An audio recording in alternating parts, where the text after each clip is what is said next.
नमस्कार द्राक्ष बागायतदारांनो, तुमच्या बागात पेन काड्याला रिंग पडलेले आहे. निम्म्या काड्या काही वेळेस हितोर पिकल्या आहेत, ह्याच्या पुढे गेलेल्या नाहीत. तपकिरी रंगात झालेला आहे, अर्ध्या अर्ध्या हिरव्या कच्च्या आहेत. अशा प्रकारे समस्या असेल तर याला बोट्री डिप्लोडिया असे म्हटले जाते. आता यासाठी आपल्याला एक महत्त्वाची गोष्ट, याचा उपाय म्हणजे काही शेतकरी खाली पानं काढून घेतात. अशा प्रकारे हवा मोकळी करून घेणे हे देखील उपाय करतात. त्याचसोबत जमिनीतून 22 कांटाप हे सोडणे देखील प्रिफर करतात. ह्याच्यामुळे पण काही जणांना रिझल्ट होतो. त्याचबरोबर व्हॅलिडामायसिन देखील याच्यामध्ये वापर केला जातो जमिनीतून सोडण्यासाठी. यासोबत आपण आज सांगणार आहे बोर्डमामाची. बोर्डमामा या ठिकाणी कसा उपयोगाला ठरतो आणि कमी खर्चात.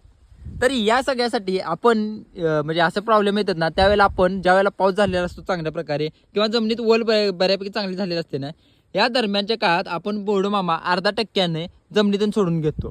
म्हणजे 0.5% म्हणजे 200 लिटर पाण्या म्हणजे 100 लिटर पाण्यासाठी 500 ग्राम मरचूद आणि 500 ग्राम कळीचं चुकणा आणि त्यासोबत जरा थोडेफार प्रमाणात पोटॅशियम सोनाटचा वापर करतो.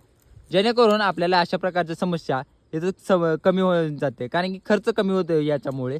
जर तुम्ही सोडणार असाल तर 22 कांटाप ह्या 2 गोष्टी पण सोडवता, व्हॅलिडामायसिन पण सोडू शकता. काही अडचण नाही. तुम्हाला तुमच्या बागेत काय रिझल्ट येतो त्यानुसार याचा वापर करा. धन्यवाद. अशाच नवीन नवीन माहितीसाठी फॉलो करायला विसरू नका ऋतुज ग्रेप्सला.